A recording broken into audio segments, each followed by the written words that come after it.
publik ya, hal-hal yang terkait dengan publik itu yang dimaksud dengan news opinion pieces. Oke, kemudian panjangnya biasanya itu 750 kata dan ditulis dalam tone yang profesional. Jadi kalau kita misalnya nulis opini, walaupun misalnya itu opini, tapi kita nulisnya itu harus profesional, gitu. Bukan hanya berdasarkan perasaan kita, tapi tetap harus opini kita, tapi dengan data-data real yang mendukungnya, gitu. Oke, kita lanjut. Ini ada tips ya, ada top tips writing newspaper opinion pieces. Jadi ada tips apa saja yang harus kita lihat ketika kita mau menulis opini piece. Oke, yang pertama topik. Yang pertama topik seperti tadi sudah kita bahas. Tulislah topik yang menarik terkait politik misalnya ya, atau juga terkait hal-hal yang sedang terjadi atau yang selagi hot. Misalnya kayak tadi saya kasih contoh konflik antara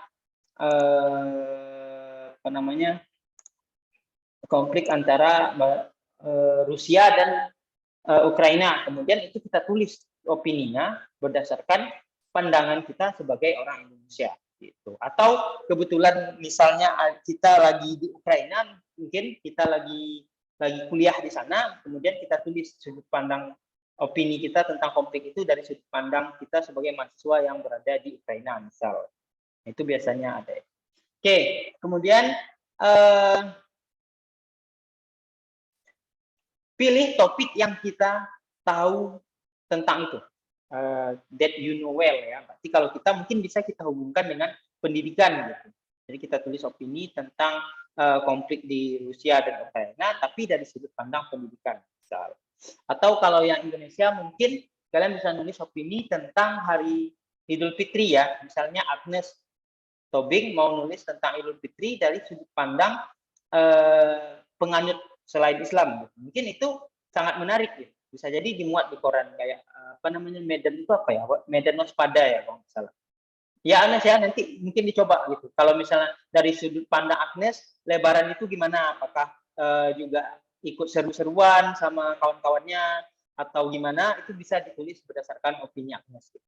Itu mungkin bisa terbit gitu di koran Waspada ya, masalah kalau Medan.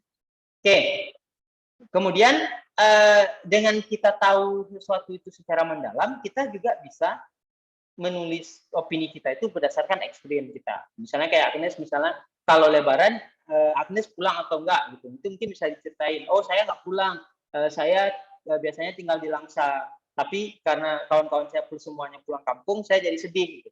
Itu bisa disampaikan di opini itu. Gitu. Oke, kemudian kalau di sini dia kasih contoh misalnya, if you are public health professional, don't write about engineer. Gitu. Misalnya ini ya, misalnya kalau kita pendidikan, ya jangan nulis tentang inilah, tentang peralatan perang misalnya, kan kita nggak paham. Gitu. Oke, kemudian yang kedua, tips yang kedua adalah headline. The headline will make or break the entire article in sea of opinion pieces. People will only decide to keep reading if the headline catch their eyes. Ini kayak judul ya. Jadi ketika kalian nulis itu, headline itu atau judulnya itu memang menarik gitu.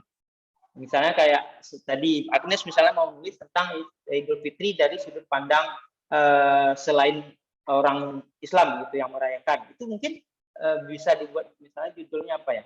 Lebaran untuk non muslim misalnya ya, mungkin itu orang kok ada ya lebaran untuk orang muslim gitu, sehingga mereka penasaran apa sih ini judulnya, padahal isinya Agnes bercerita tentang pengalaman Agnes dengan teman-temannya ketika lebaran itu gimana gitu. Oke gitu ya, jadi buatlah headline atau judulnya itu semenarik mungkin. Oke, kemudian data ya, an opinion piece is stronger with data. Jadi walaupun itu berisi opini, tapi tetap harus ada data. Misalnya nulis tentang Idul Fitri, berarti datanya dia data tentang misalnya data tentang berapa jumlah Muslim di Indonesia, berapa hari puasanya, kemudian juga ada data tentang ada yang kayak Muhammadiyah mulai puasanya lebih cepat sehingga lebarannya lebih cepat. Kemudian ada aliran-aliran lain yang puasanya lebih cepat, lebarannya juga lebih cepat. Itu harus sesuai dengan data yang ada. Oke. Kemudian selain itu juga most newspaper run plagiarism check on article before publishing. Jadi pastikan bahwasanya ketika kita menulis itu kita tidak melakukan plagiarism. Kalau misalnya ya banyak sekali plagiarismnya, maka nggak mau diterbitin sama koran. Gitu. Jadi data itu sangat penting. Oke, yang keempat adalah kasih contoh. Opinion piece benefit from interesting example or experience from your own life. Jadi memang apa namanya kita berikan ya pengalaman kita gimana terhadap lebaran misalnya kalau misalnya Agnes tadi ya. Oke, jadi memang harus dari pengalaman yang sudah kita alami. Oke, kemudian yang ini hanya tips ya, mungkin proofread ya pasti ya. Your opinion piece is ready no, but don't send it just yet. You might have made some spelling or grammar error. Jadi harus dilakukan proofreading terhadap tulisan kita sebelum dikirim ke si koran ya, ke penerbit koran, atau bisa juga minta bantu sama teman lain untuk membacanya. Jadi second set of eyes ya atau second opinion dari teman kita itu sangat penting. Oke, kemudian prepare for rejection. Jadi memang ya saya udah berapa kali saya coba kirim tapi nggak pernah diterbitin sama korannya, udah males gitu. Biasa kalau Pak TM biasanya cepet ya. Kalau misalnya kita udah pernah nerbit sekali, itu biasanya kalau kita kirim nanti yang kedua kali itu akan dilirik ya, akan diterbitkan lagi. Gitu. Kemudian yang terakhir practice make perfect. Oke, kira-kira seperti itu. Saya coba kasih nampak ya tulisannya Bu Pur. Coba saya cari.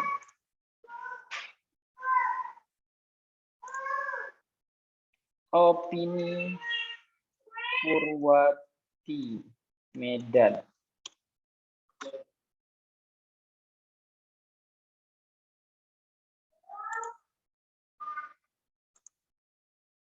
Kan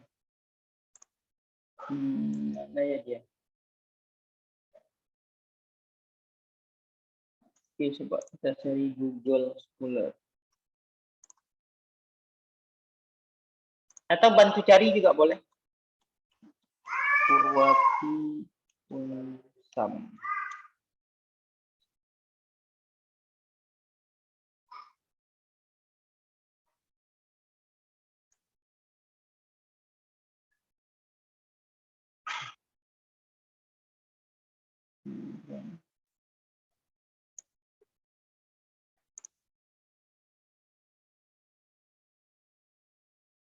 Enggak masuk ya. Ada yang nemu kira-kira? Purwati opini di koran.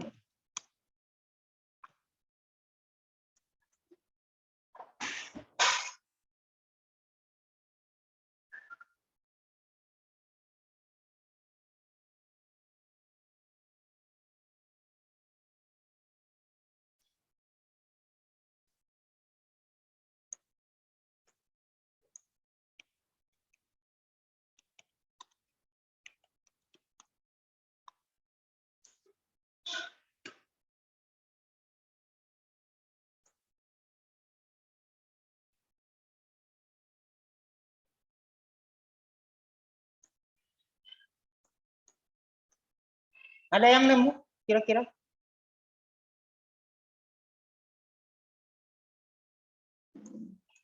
Nggak ada, sih. Nggak ada ya? Apa ya kemarin linknya? Ada di share-nya. Oke, kalau nggak ada kita coba Pak TM ya.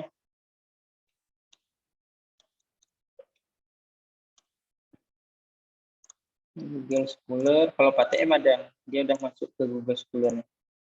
Oke, Google Scholar. TM Rida Al-Awwal.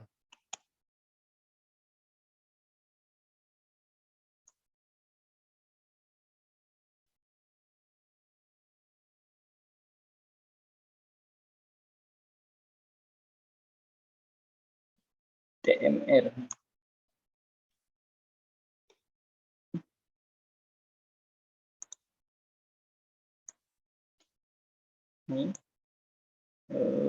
Nah, ini misalnya ya, dia nulis kemarin tentang kampus radikal di Serambi, Indonesia. Jadi kira-kira seperti ini ya.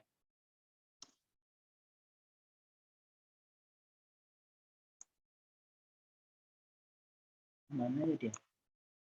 Kok bisa dibuka? Oke.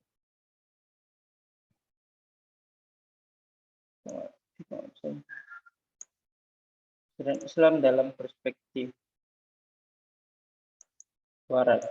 Atau ini syariat Islam dalam perspektif Barat. Jadi topiknya itu sangat menarik ya. Tapi kenapa nggak bisa dibuka ya?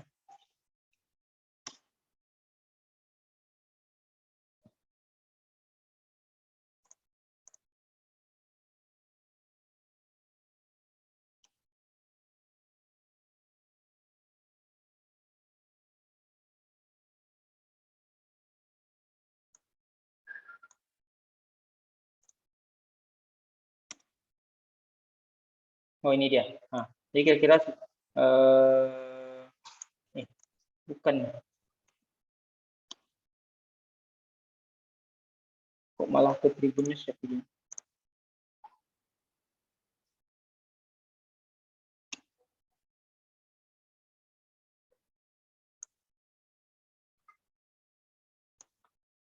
Ini dia. Nah, ini ya. Nih, misalnya seperti ini. Jadi sangat menarik ya, misalnya syariat Islam dalam perspektif Barat. Jadi Pak TM nulis tentang Islam dalam perspektif Barat dan dia memberikan opini terhadap hal ini. Gitu. Jadi ini contoh yang nanti kalian bisa baca lagi, baik tulisan Lupur ataupun tulisan Pak TM ataupun boleh juga tulisan-tulisan lainnya. Dan biasanya dia berada di bagian opini. Jadi memang opininya. Jadi opini syariat Islam dalam perspektif Barat. Oke, nanti boleh lihat juga di koran-koran cetak ya. Oke, jadi kira-kira seperti itu. Oke, baik. Ada pertanyaan sampai di sini sebelum kita lihat contohnya?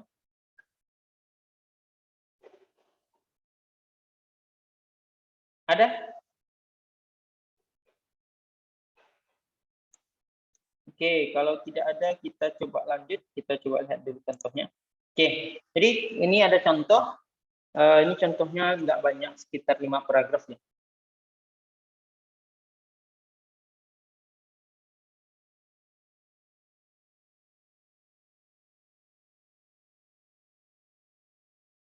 Ini dia cerita tentang posisi dia sebagai profesional dalam bidang insurance company ya. Oke, ini paragraf 2-nya. Dia cerita tentang apa ya, opini dia tentang orang-orang yang memakai jeans ya ketika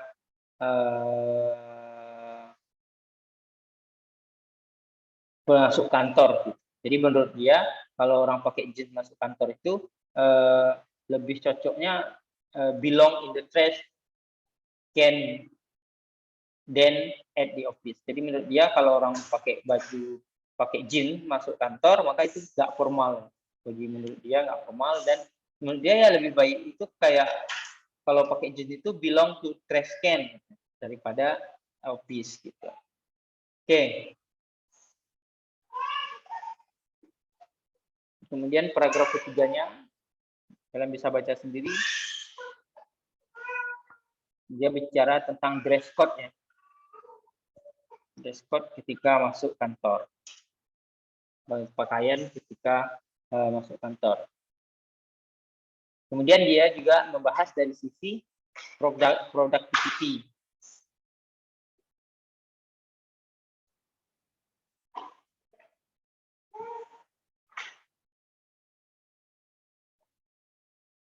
Oke, kemudian paragraf kelima kesimpulannya so much can be said for the benefit for allowing employees to dress as they wish.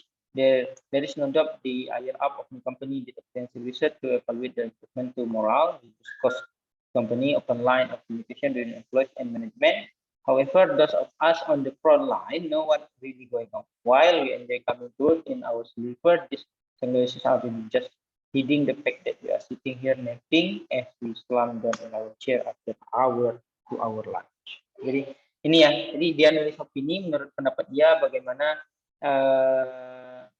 pegawai itu harus berpakaian ketika masuk kantor, apakah apa namanya harus pakai jeans atau harus kasual, harus tampil rapi ya.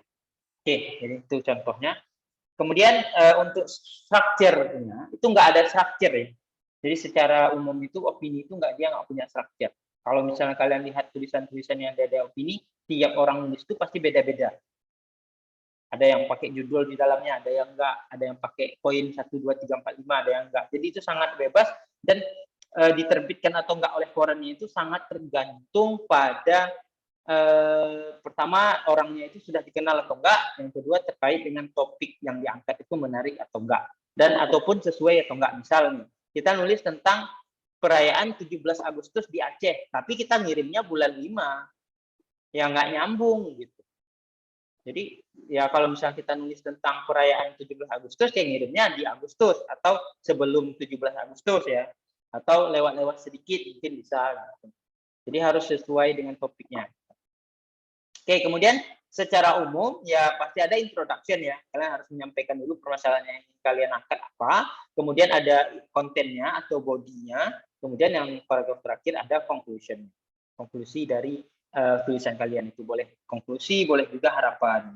Mungkin kalau misalnya saya dulu pernah nulis tentang apa ya, perayaan 17 Agustus di Aceh, yang mana anak-anak dipakein ini ya, ada yang pakai baju apa namanya, pakai baju adat Aceh, terus nanti dikasih pasangannya menurut pandangan saya, gitu. Menurut pandangan saya itu terlalu apa ya, terlalu nggak penting gitu. Ngapain anak-anak itu di make up, apa namanya, dipakein bedak tebal-tebal, kemudian ada pasangannya, itu kan nggak, ya mungkin secara nggak langsung itu suatu hal yang nggak mendidik dan mubazir gitu.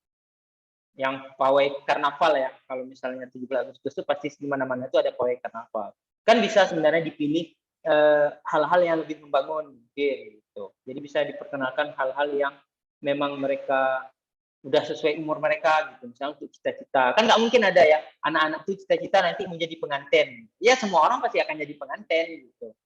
Jadi ngapain harus mereka kecil dijadiin pengantin? Mungkin bagi orang lain mungkin alasannya memperkenalkan baju adat budaya Aceh. Tapi kan baju adat itu bukan untuk anak kecil. Nggak ada orang anak kecil pakai baju nikah kan. Makanya ya menurut saya itu nggak cocok. Nah, jadi misalnya seperti itu. Jadi pertama saya pasti mengenalkan dulu tentang 17 Agustus di Aceh, kemudian baru opini saya, isinya saya tidak setuju, dan berserta dengan alasan-alasannya, baru terakhir harapannya apa gitu. Jadi kira-kira seperti itu. Kemudian yang pasti harus sistematis ya, systematically written. Jadi harus sistematis. Jadi nggak mungkin cerita kesimpulannya dulu, baru nanti isinya. Tapi pasti masalah dulu, kemudian alasan-alasannya apa, kemudian baru kesimpulan. Oke, untuk bacaan selanjutnya nanti kalian bisa buka di recommendation source ini. Di sini juga ada contohnya, atau kita coba buka dulu ya untuk yang ini. Ini juga ada contohnya. Kalau di yang ini dia nulis tentang pustaka. Dia nulis tentang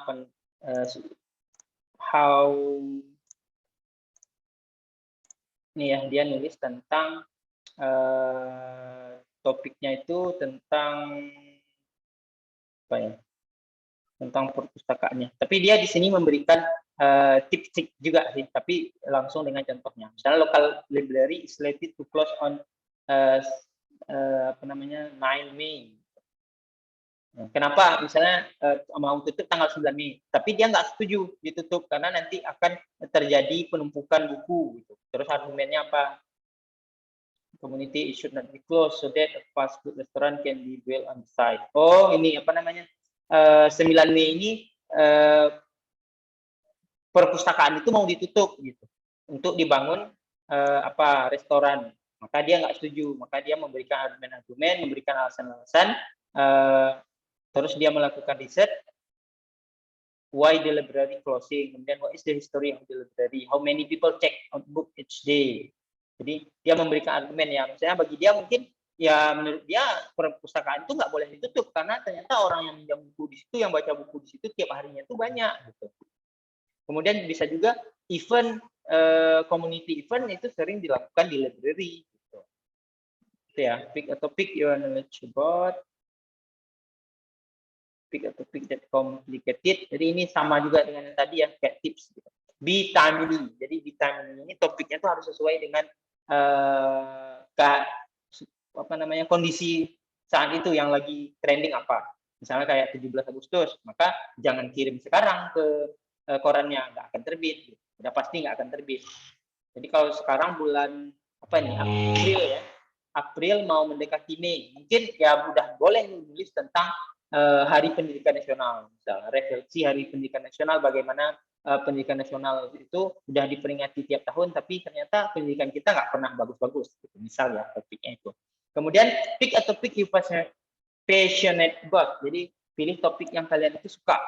Kemudian yang ketiga, pick a topic you know you are knowledgeable about, jadi harus yang kalian tahu, seperti tadi sudah disampaikan. Kemudian pick a topic that complicated, jadi harus yang memang ini ya, yang kira-kira ya bisa menghadirkan pro dan kontra, gitu ya. Menghadirkan pro dan kontra. Kemudian itu tipsnya. Kemudian bagian ratingnya, ketika kalian nulis, get straight to the point. Jadi harus jelas ke poinnya. Kemudian use colorful detail and example to keep the reader attentive.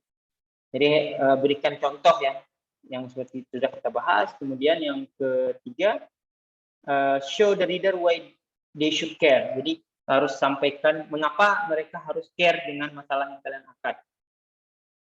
Misalnya kayak Hari Pendidikan Nasional misalnya. Kenapa mereka harus care? Ya karena pendidikan kita nggak baik-baik, gitu. Walaupun udah dikeluarkan kurikulum tak apa-apa, tapi masih tetap aja seperti itu.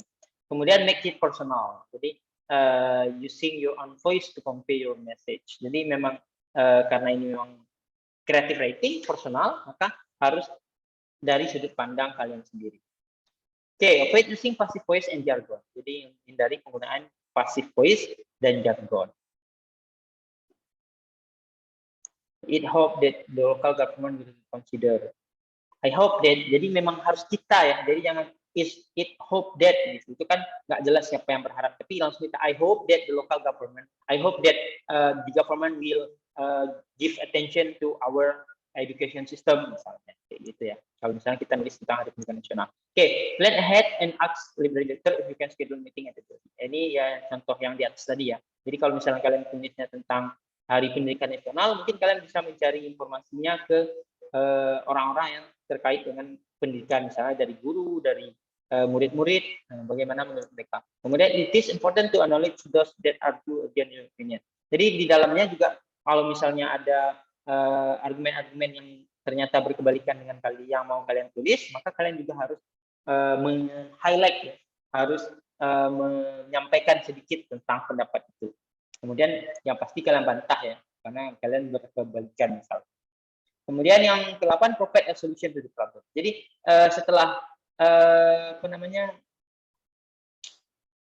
kalian berikan masalah ya, kalian beri masalah, kemudian kalian setuju, tetapi kalian harus memberikan solusi terhadap permasalahan tersebut. Itu ketika kalian menulis. Oke, kemudian untuk conclusion-nya, yang pertama finish strong. Jadi konklusinya itu harus jelas ya, solusinya itu di bagian conclusion-nya itu bagian akhir itu harus jelas. Apa yang ingin kalian mau apa gitu. Setelah misalnya saya nggak setuju, kemudian solusinya apa, kemudian kalian inginnya solusi itu nanti bakal jadi seperti apa, itu harus strong. Kemudian yang kedua, keep word count in mind. Maksudnya ini adalah ya jangan panjang-panjang kali, jangan juga terlalu pendek, sekitar 750 kata ya kalau misalnya kalian nulis ini. Don't spend your time worrying over your headline. Jadi misalnya tadi bilang judul itu harus bagus, ya nggak usah pening-pening lah. Kalian mikirin judulnya dulu, yang penting isinya. Karena judulnya itu bisa saja nanti diedit oleh si editor dari korannya. Oke, kemudian check your fact. Kemudian fakta-fakta, data-data yang sudah kalian tulis itu juga coba dicek ulang. Kemudian over up any graphic you might have. Misalnya ada gambar, jadi boleh dimasukkan, atau ada grafik. Check with the newspaper for submission guideline. Kemudian kalau misalnya memang dari korannya ada guideline-nya, ada template, mungkin harus di template-nya. Oke, kemudian follow up. Jadi kalau misalnya udah kalian kirim, kemudian nggak terbit-terbit, kalian boleh follow up ke penerbitnya, ke penerbitnya, kenapa tulisan saya tidak terbit gitu. Redaksi Jakarta Post, coba saya cari ya. Jakarta Post sudah nggak?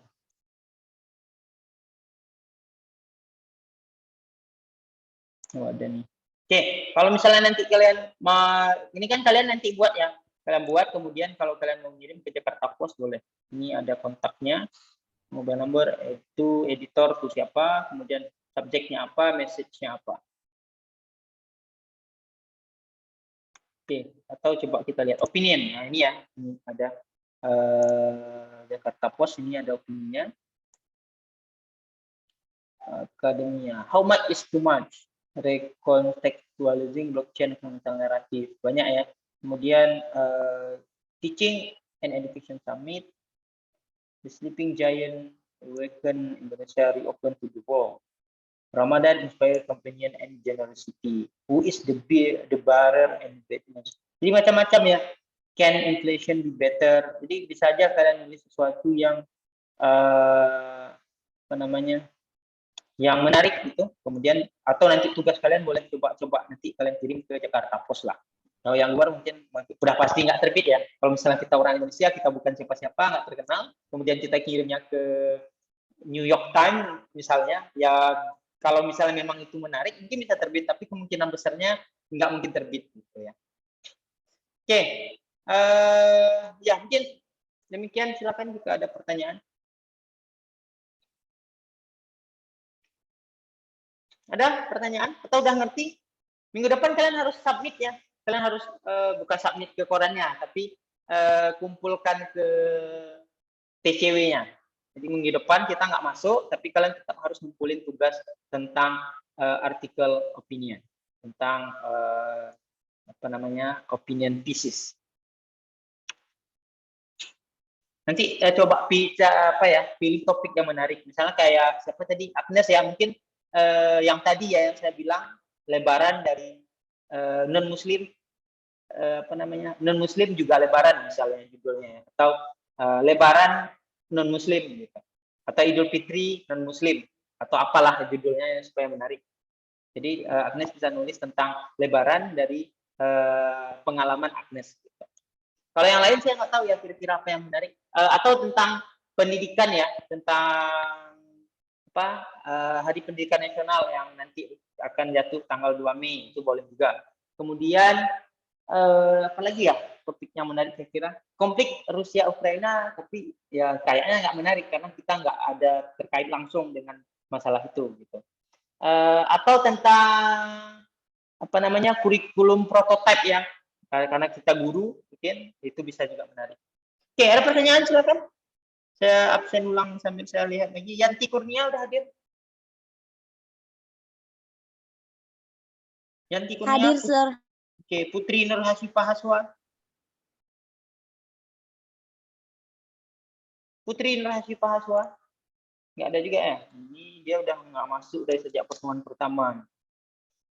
Oke, Syalawani. Syalawani.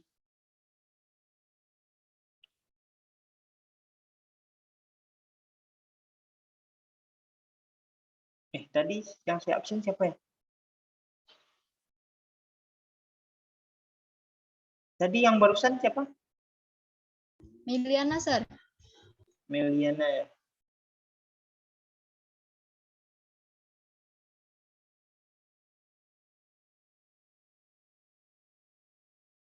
Meliana.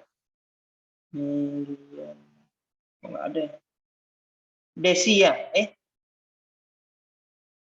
Siapa sih yang barusan? Yanti Kurnia ya?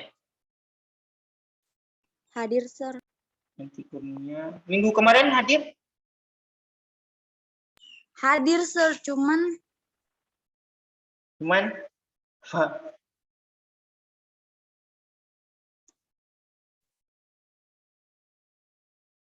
kenapa minggu kemarin?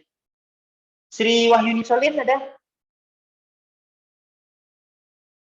Sri Wahyuni Solin? Oke, Muhammad Ikram? Nggak ada juga ya. Eja Nilora? saya, Sir, hadir. Yanti Kurnia? Hadir, Sir. Oke, Sri Mahdalena Brutu? Eka Anggraini? Raja Palevi? Agnes, udah ya. Shelawani? Shelawani? Ada juga. Lucky Solin? Enggak ada juga. Oke. Reska Astria Munasril? Hadir, Sir. Meliana Dewi? Hadir, Sir. Ella Merlin? Hadir, Sir. Cut Diva? Ada juga. Oke, kira-kira ada pertanyaan atau udah bisa buat opini? Saya mau bertanya, Pak. Ya, silakan. Kalau untuk judulnya sendiri itu, Pak, ada kriterianya nggak, Pak? Kalau misalnya dia nggak boleh pakai kata-kata provokatif atau ada ketentuan berapa huruf gitu, Pak? Kalau Nggak untuk ada judulnya. sih. Nggak ada. Yang pasti judulnya itu menarik ya, dan yang pasti yang namanya judul itu nggak dalam bentuk kalimat. Gitu. Jadi nggak boleh kalimatnya. Jadi bukan kalimat, nggak ada subject verb-nya ya. Jadi untuk judul ya nggak ada. Gitu.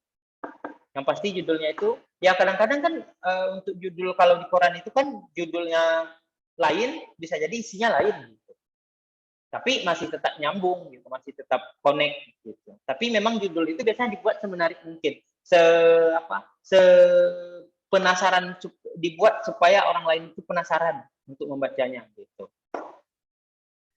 Saya izin bertanya, kan tadi Sir bilang judulnya lain, isinya lain. Nah, itu emang boleh ya, Sir? Misalkan judulnya itu kan kayak ngajak orang untuk nge-hit. Misalkan ada satu artis yang lagi banyak hatersnya. Itu kan biasanya pemberitaannya kan luar biasa. Padahal kadang isi artikelnya itu nggak sesuai sama judulnya. Nah, itu emang diizinkan atau gimana ya, sih? Ya, kalau yang ini ya, ini yang mana ya? Konteksnya jadi umum ya, bukan opini kan? Ya. Ya kalau konteksnya umum ya saya nggak bisa ngasih pendapat ya. Tapi kalau menurut saya sih nggak boleh. Kalau misalnya kayak berita-berita yang online itu ya, kan biasanya berita online itu kan. Iya, di Tribun itu, si ini mati gitu. Soimah mati, ternyata Soimahnya bukan Soimah artis itu. Gitu. Soimah kecelakaan. Padahal bukan itu ya. Menurut saya sih itu nggak boleh. Tapi kan memang secara undang-undang persnya itu nggak ada larangan. Karena memang ya betul Soimah, dia tuh nggak bilang Soimah artis meninggal, dia cuma bilang Soimah meninggal. Atau Soimah kecelakaan.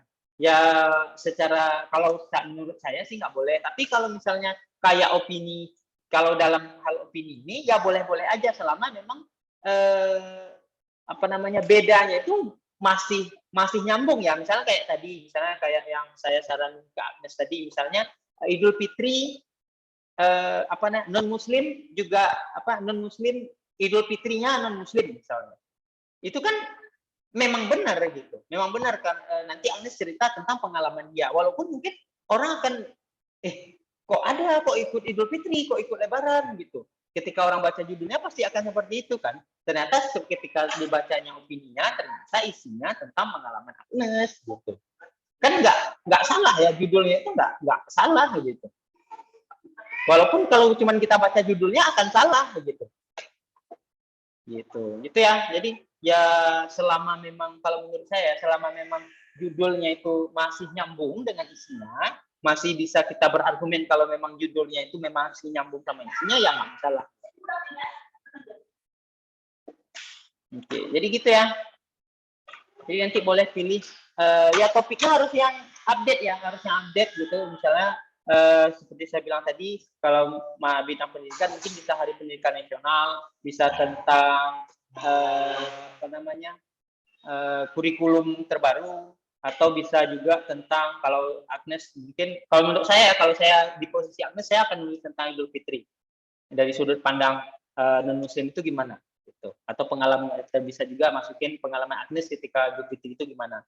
Biasanya Agnes pulang ke Medan atau tetap di Langsa? Pulang, Sir. Pulang ya. Pernah di Langsa nggak? Nggak pernah, Sir. Oh, nggak pernah ya. Tapi rencana Agnes nanti artikelnya, opininya itu berisi tentang ini, Sir, yang Agnes ikut puasa gitu, Sir. Oh, ikut puasa boleh juga. Jadi yang ini ya, yang current gitu, yang memang sedang terjadi. Oke. Ada lagi, silakan. Jika ada pertanyaan. Minimal 5 paragraf ya. Minimal 5 paragraf. Maksimal terserah kalian berapa. Tapi kalau saran saya jangan lebih dari 1000 kata. Karena kan tadi secara rata-rata itu 750 kata minimal. Gitu. Jadi maksimal ya 1000 kata lah kalau nanti kalian mau. Oke, jadi minggu depan dikumpul ya. Minggu depan walaupun kita tidak masuk tetap dikumpulkan, nanti berarti materi kita sudah habis. Setelah Lebaran nanti kita akan UTS. Ini udah pertemuan ke-7. 8 berarti minggu depan dengan mengumpulin tugas, 9-nya kita nanti setelah Lebaran UTS. Oke, ada lagi pertanyaan? Oke, jadi kalau misalnya nanti kalian nulis, ada yang masih bingung, boleh aja coba lihat-lihat opini-opini yang ada di koran-koran bahasa Inggris yang tadi boleh, atau boleh lihat juga yang di bahasa Indonesia. Tapi kalian nulisnya harus bahasa Inggris. Oke, kalau tidak ada pertanyaan lagi, that's all for today. Thank you. Assalamualaikum warahmatullahi wabarakatuh. See you after holiday. Waalaikumsalam warahmatullahi Waalaikumsalam warahmatullahi wabarakatuh. wabarakatuh.